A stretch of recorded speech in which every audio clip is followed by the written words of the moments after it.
Trevor Jackson Podcast. What's good with y'all, man? Thanks to the new subscribers, the old subscribers, and the soon-to-be subscribers. Give yourself some hand claps. I know y'all seen the title if you clicked on this from YouTube. I know you seen the title if you clicked on this from Spotify or the Apple Podcast. Evolve or die. Me, personally, I don't believe in middle of nothing. I believe it either is or it isn't.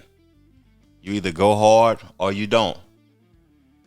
In between can't be a happy place, because when you're in between, you're either falling or you rising. You're either evolving or you're dying. That's just my perspective of it. And my uncle sent me a link to my Facebook Messenger. I hadn't been on Facebook in a while, and it made me just create the whole aura and the conversation around this podcast. It may be a heavy educational, a heavy objective perspective for me. I hope y'all are objective people if you're listening to this, and don't take me as my word is the gospel or whatever, but I just wanted to have a conversation. I hope y'all get in the comment section in all the platforms that we're on and chop it up with me about your perspective about this. But my Uncle Truck, he sent me this, and we're going to be talking about race, even though I think personally that race is a social construct. It doesn't exist. You either know your ethnicity, you know your background, you know your roots, or you don't. There's no such thing as black and white. That's a social construct. But we're going to have a conversation about this because the world doesn't view it as that. When they see me, they see that I'm black. When they see a white individual, they see that they're white. So let's get into this conversation. I ask black people all the time, you tell me something good about us in the last 40, 50 years that we can be proud of and take to the ancestors. We've gone backwards compared to where they moved forward to get us here. What have black people done in the last 50 years that they can stand up in the world and say, yeah, we proud, black and proud. We ain't got nothing we can be proud of, homie. I can't think of nothing good black people do today besides play sports. And they play that for white folks good. We ain't good no more. It's some individual good people, but collectively, nigga, we fucked up, tainted, poisoned, and we cannot keep continuing making babies, nigga. This group have to be destroyed, nigga. We have to be wiped out, homie, because of the hearts of this group of black people, homie. We too hateful. We don't even love each other. We don't like white people. We don't like nobody. We have become the new slave master. The white boy used to be mean to everybody. When the white man go to everybody's establishment, what do? He complains, hey, get in here, give me a waitress. Knock his drink on the table, spill shit, unruly. That's us now, my nigga. Every establishment we go in, we just like that white boy used to be. You know, when I listen to that, I just got through watching. I'm neither party, no Democrat or Republican. I watch both of their conventions. I lean more conservative because I grew up in a conservative environment in Knoxville, Tennessee. My family have conservative values and they may have voted Democrat. But I just got through watching a Democratic convention, right? And looking at that, I seen so many black people speak, but they're not talking about what they're trying to obtain from this party or trying to do for the people. It's like they was talking about the 60s. They kept going back in history, like trying to me, it sounded like we want some sympathy for what was done to the people who came before us. And the world isn't like that now. Excuse me, y'all. I personally look in the now. I want the future to be better for the people that come after me. I'm not concerned about the past, even though I like history. I like to learn history, but the past is gone. And when I think about the community, the culture of the race that socially America identifies me with, I think of we're not unified for nothing. We separate ourselves based upon streets, based upon cities. We claim things that doesn't bring us no value. We're not unified to nothing. So I'm going to say, Trev, you like to isolate yourself. You consider yourself an introvert and all of that type of stuff, though. But if I could assist people in a logical way for us to be able to unify, I would be down for whatever. Whatever we got to do, as long as it's in the best interest of the collective and the best interest of me. Now, when I think of reparations and voting and finances and stuff, and what Charleston White was saying, that we ain't unified. We got to get rid of us. That's what he was saying. Like, when Unc sent me that video, I'm like, damn, Charleston White, I don't never agree with nothing he say. He always go viral for some foolishness or some crazy behavior. But that statement that he made on her, I agree with that. We ain't done nothing as a collective since the civil rights era. What have we unified for, man? Help me out in the comment section. That's what I want to know. I want to know, what has the black race unified for? We can't unify for anything. Other races unify. You know, I seen a Indian family say they want to move near these other Indian families, and they want to use the Indian real estate broker so they can keep the money flowing within their community. We don't even want to live with our cousin or our auntie. You see the Mexicans or whatever, they can live 30 deep in one house so they can come up and have a better situation for themselves. We can't unify, or I haven't seen us unify, if we want fish or chicken wings today. You know, I'm not trying to downplay my race or speak bad on us or whatever, but we got to evolve. And we got to evolve past the foolishness or we'll die. Now, let me skip on to the next conversation, man. I really appreciate y'all, man. I was thinking about evolving, and what came up in my mind was competition. You know, competition, it creates separation. A lot of people will be like, man, I love sports. I love competing battle rap. I love football. I love just competition. I love the fight for the presidency right now. And I like that breeds interest in me. The Democrats, the Republicans, the separation. So when I was thinking about that, I was thinking, like, how are we going to evolve if we continuously hold on to things? Like, we hold on to Jay-Z being the GOAT. We don't allow nobody else to be. We hold on to Michael Jordan being the GOAT. We don't allow LeBron James to be the GOAT because we're so infatuated with what Jordan did. We hold on to Tupac. We hold on to Floyd Mayweather. We hold on to things and consider them the greatest and the best things of all time because that's what resonate with us. We hold on to Michael Jackson dancing and how many albums he sold. That's what makes him the best. We don't let things evolve because if we ain't letting things evolve, we ain't appreciating the present. By us not appreciating the present, we missing out on greatness. Trying to hold on to the past. I purposely don't affiliate myself with people who continuously live in the past. That's just my perspective on that. So this week something went viral. It's a Breakfast Club interview. I also wanted to talk about this, man. I became familiar with this guy from this video, but I'm gonna talk to y'all more about how the world knows him and stuff. Why are you doing bunny hops, Meek? Because you got your ass beat in tennis. You got your ass beat. Keep going. Count out loud. That's the wrong time, nigga. Count out loud. 30. Huh? 4, 6, 7, 8, 9, 40, 41, 42. Keep going. Keep going. 7, 8, 9, 1, 2. Keep going. Keep going. Don't cheat on your bunny hops. They suck. Your bunny hops suck. You got Meek played himself, man, because when you think about it, like, to me, when you betting with somebody, you don't bet with somebody and lose to something that's going to be more embarrassing if you lose and you doing it. You know what I mean? People ridicule Mike Rubin and all of that because of the way he was speaking to Meek. Meek's supposed to be a gangster, but Meek created that incident for him to be looking stupid the way he's looking stupid. That's something that he brought to the game. I wouldn't have never bet somebody where they could talk to me and have me bunny hopping like that in public, and then they recording it for their satisfaction. I couldn't do that, dog.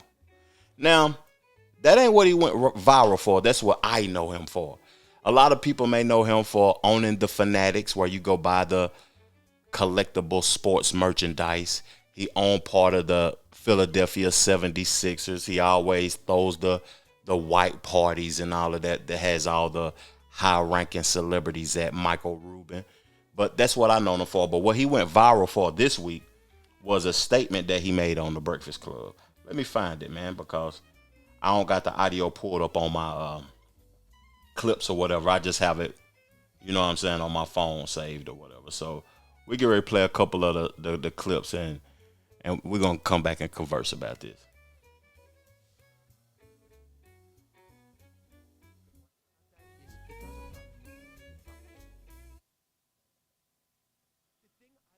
The thing I don't like about that is it doesn't bother me for me. It bothers me that it actually, when I see the narrative of a really good friend of mine like Meek, and people trying to, you know, again, if he was gay, which there's not one gay bone in his body, who cares? Number one, let's say if people want to be gay, it is 2024. Who the fuck cares?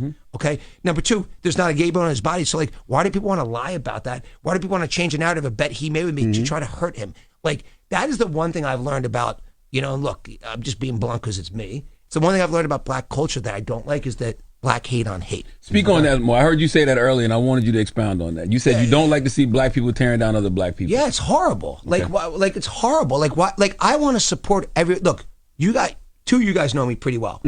Anything I can ever help with, I'm always there.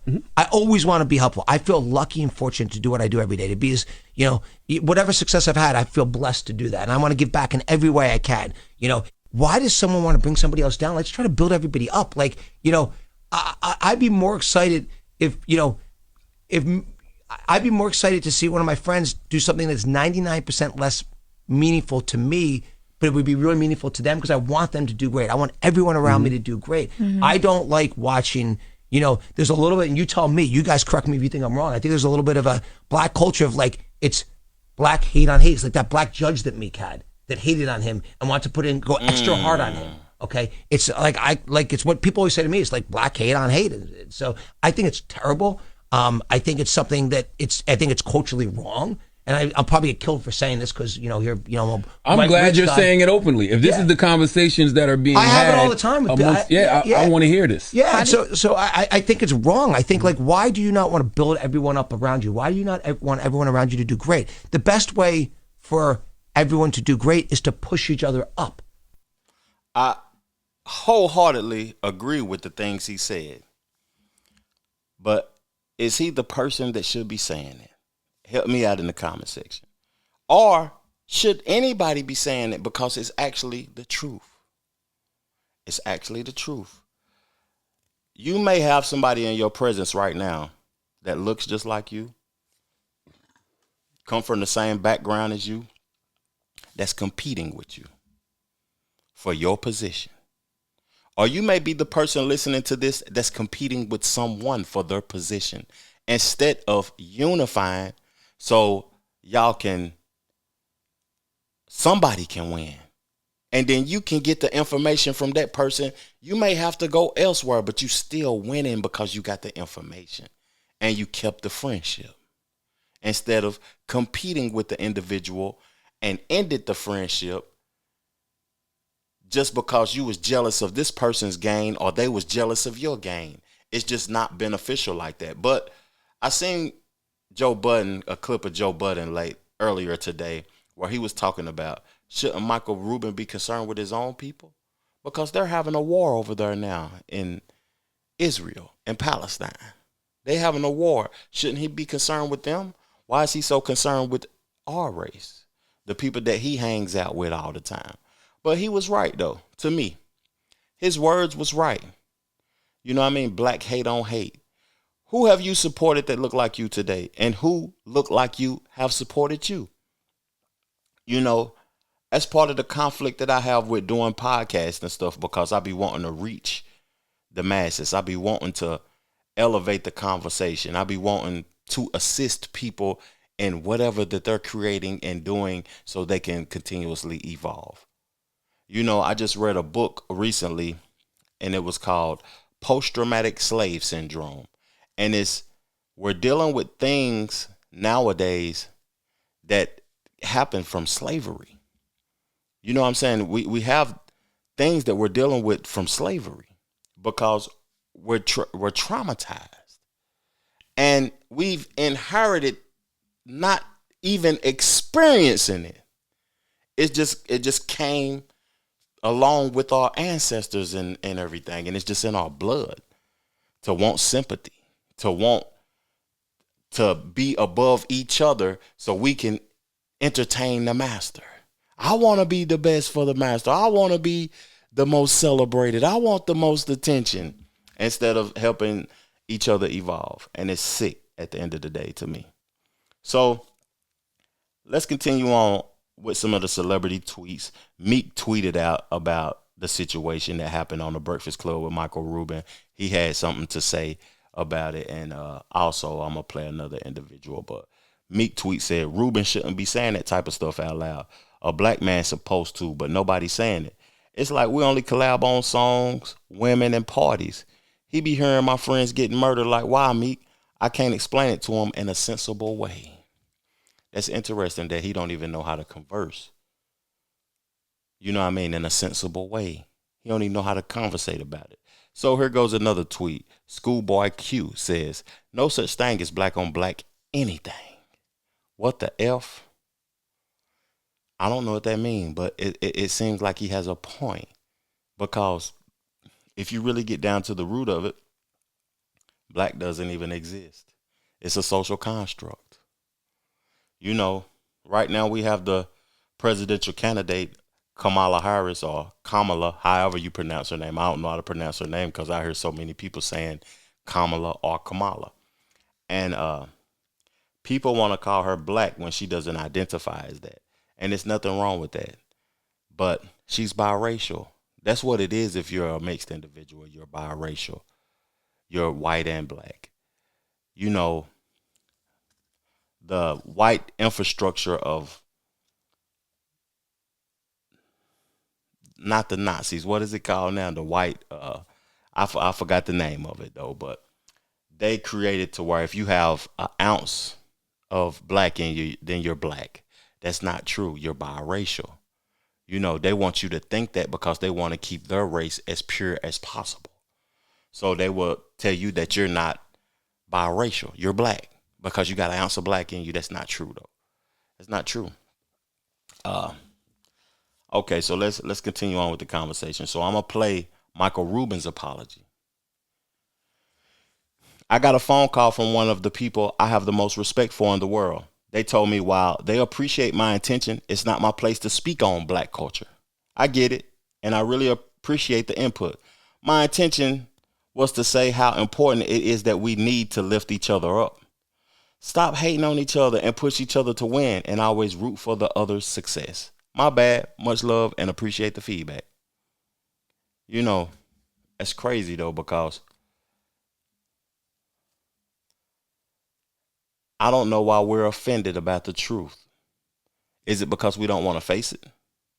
Or is it because it hurts?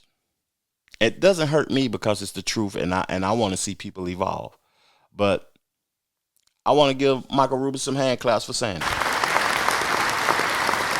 Took nuts to say that. You know, they probably be offended if we speak on the white race. But if you're speaking the truth, why does it even matter? Now let's get on to the next topic. How much time I've been on here? 20 minutes. First podcast in 3 months, man. Thank y'all, man. Thank y'all. That's all I want to say. Thank you for staying subscribed. Thank you for contributing to the podcast. Thank you for sending the cash apps. Thank you for the emails and text messages and telling me when the next time I'm coming on, man. And I got to tell y'all, some new music is on the way. You know, 5 p.m. and Turks and Caicos is on the way. And if you've been following the channel, the new song is up that I just released recently, man. It's just a video down. Go check it out, man. Go check it out. Lighters Up. That's the title of the song, Lighters Up. It means put your lighters up, man, for what you believe in, what you love, what you sacrificed for, what your thought process has led you to, and your friends and the people that has died and the people that you appreciate, man. Put your lighters up, man, for them. So the next conversation we're going to get into is, okay, I'm gonna get into this Hurricane Chris thing that went viral. He spoke on 50 Cent because 50 Cent threw a party in Shreveport. 50 Cent has built a studio, a massive studio like Tyler Perry in Shreveport. And Hurricane Chris had something to say that went viral, like he was angry about 50 Cent throwing the show. Let's hear it. You supposed to be that's a part of hip hop. You throw a concert in Louisiana and don't book no Louisiana legends and put no bankroll in no Louisiana legends pocket, but you pay the police $500,000. What type of bitch ass shit is that? Nigga, you in my city, nigga. You taking advantage of my city, nigga, cause shit cheap and shit costs way less than it costs where you from. And y'all stupid slow so crazy that y'all gonna let this nigga come down here and not show no love to Louisiana. This nigga ain't booked no Louisiana artist. This nigga ain't booked Big Papa. This nigga ain't booked B Will. This nigga ain't booked Hurricane. That nigga didn't even go to Baton Rouge and get no boosies or nothing, no webbies. Like, nigga did us. Nigga came to take advantage of us. Shreveport had cheap ass land. He came and bought that shit, and a nigga don't with us, and he just showed you that by paying the police $500,000 when we got young niggas out here starving, when we got young niggas out here killing each other. Money could have went to anything to help youth. We don't need more money invested into the police, nigga. We need more money invested into the community. We need who know the community, who know the people, who willing to put their feet on the ground to make a difference with their influence. Your money, nigga. We don't care nothing about it, nigga. You think these white people ain't been here money in Louisiana, nigga? They using you to come through this and to pay the city up. Nigga, they finna use you to rebuild the roads. They not finna use you to help the youth, nigga. Louisiana give a jail. When I think about what he talking about, right? Let me turn the jazz down. That's the problem I have with like the parties. My perspective about as I get older, the Democrat and Republican Party. Now, at that show, I'm gonna get back into that too. But at that show, Hurricane Chris said nobody from Louisiana performed. Fredo Bang was there. Isn't he from Louisiana? He put a bag in his hand. Master P was from Louisiana. He put a bag in his hand. He had content creators and all type of people there. He put a bag in their hand. Now, the reason I'm more conservative than I am liberal, but I'm not tied to no party, is because I just want opportunity. He's upset because 50 Cent gave $500,000 to the police department. There's nothing wrong with the police to me. Once you get older and you get into the legal world and you get out of a certain mentality, there's nothing wrong with investing in protection. Man, I gotta protect myself from you imbeciles, you ignorant ass niggas, man. They out here killing and doing all that crazy stuff y'all got going on. So, when I think about that, he was speaking. See, this is how I look at the Democrat Party. This is how I look at the Republicans. And how I look at conservatism. And how I look at being a liberal. He was talking about, we need you to help the young niggas out. We need you to put a bag in our hand. We need you to do this for us. We don't want to work for it. You should give us something. You down here in our neighborhood, which you don't own no homes, no land, no property, and you said it was cheap. Why don't you own nothing? You said it was cheap. Is that your mentality? You don't own nothing, but it's cheap, so you can let somebody else come down here and take it from you. You know, I used to have that mentality. Man, they need to come down here and do this for us and do that for us. But when you change your mind, 50 Cent, all right. He done built this big facility and created opportunity. Why don't you just go knock on the door and say, give me a job, dog? Don't expect nobody to give you nothing. That's what people complain about most. That's basically what Michael Rubin's saying. Black on black hate, bringing each other down, having an expectancy of somebody giving you something instead of you working for something. He bringing opportunity to your front door. Why can't you take advantage of the opportunity instead of whining, bitching, and complaining about it? And when he did what you said he didn't do, it's foolishness. We got to evolve or die, man, mentally. If we don't evolve, we're going to die. That's just the foolishness that I see, man. Salute to 50 Cent. I got one more topic, man, and I'm off this thing, man. I was going to talk about Tank saying that Chris Brown is better than Michael Jackson, but I'll say that for another week because I don't want y'all to wild out on me right now. But my perspective is we got to evolve or die. Real talk. We can't keep holding people back because we want to hold on to something from the past. Real talk. So this last thing, y'all know, I was talking about that I'm about to release an EP probably next week coming up. And I was in town with my nephew. He was letting me hear some new music. He was letting me hear some of his music. He was talking to me about the culture and the direction that music is going for the youth. He always keep me up on what's popping. He ain't nothing but 16 years old going on. He's 17. He's going on 18. He'll be 18 in a couple of days. So he always keep me on what's popping. So he was letting me hear the music, and I was like, are these people, are the young boys from around here? He was like, yeah, Unc, they from Tennessee. They from around here. I said, why they sound like they from Detroit? Why they rapping off Detroit beats? Why they sound like they from Detroit? Then he turned me on to some young boy from LA. He sound like he from Atlanta.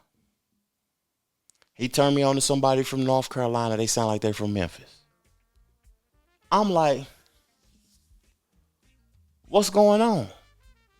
Then he go to the studio with me and he tell me, you don't sound like nobody, Unc. I don't know who I can compare you with or put you with. You know, it used to be a value in being unique and not sounding like nobody else. That used to be called biting or swagger jacking or stealing or thievery in my age, in my culture, and around my time, and you know what I mean, hip hop. But now it's just this internet era got people where they can mimic a style. And I heard Tyler, the Creator, talking about this. It's a Spider-Man meme of like the next nigga. Everyone uses the same slang. Nigga, you are from LA and you saying slime? Yeah, exactly.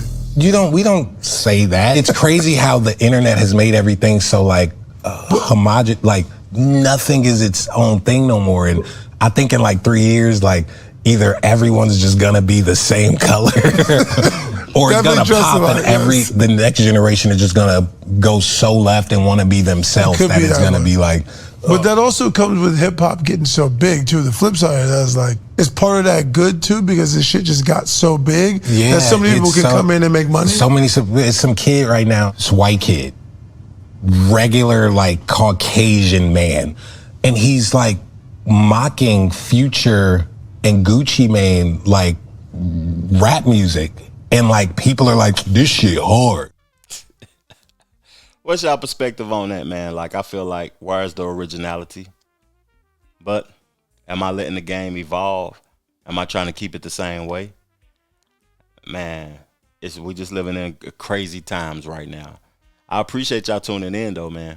The new music will be the next thing pop up on the channel, and I'll be more efficient with the podcast, man. I'm about to go take a vacation with my wifey, and we about to celebrate our anniversary. Thank y'all, man, for tuning in. Thank y'all for subscribing. If you want to support and donate to the channel, you see the Cash App on the bottom. $ Wavy Neutron. We got to keep evolving or we got to die, dog. Ain't no in between. Let's get to it. Thank y'all. Chill. If I had to do it all over again, I wouldn't change nothing. If I had to do it all over again, I wouldn't change nothing. If I had to do it all over again, I wouldn't change nothing. I had to get me something. I came up from nothing. over again, I wouldn't change nothing. If I had to do it all over again, I wouldn't change nothing. If I had to do it all over again, I wouldn't change nothing. I had to get me something. I came up from nothing. I had to change my mental, upgrade my credentials. How a nigga came up, it wasn't accidental. Now monumental, more like legendary. A player never worry, bumping pop, Hail Mary trapped off a Blackberry. Ain't contrary to your belief. I made it out them streets, don't acknowledge beef. Kept the play discreet, we too unique. On the winning streak, spent a couple racks at the boutique. I wouldn't change nothing, I'm always me. Never took a plea, nigga, you a flea. I'm your OG's OG. He called me for inspiration. Need a consultation, just make the payment for the conversation. If it's elevation or innovation, my expectation ain't limitation. You need a demonstration. My track record and reputation should be admiration. That's confirmation. I'm decoration for the trenches, off the benches, jump the fences, no penny pinching. We off the hinges. Hit the shot, my team winning. The series clinching. You niggas finished. Never timid. I've been a menace. No old dog, and every day is printed. Haters living 'cause my life changed. Should be happy, but you a real lame. If I had to do it all over again, I wouldn't change nothing. If I had to do it all over again, I wouldn't change nothing. If I had to do it all over again, I wouldn't change nothing. I had to get me something. I came up from nothing. If I had to do it all over again, I wouldn't change nothing. If I had to do it all over again, I wouldn't change nothing. If I had to do it all over again, I wouldn't change nothing. I had to get me something.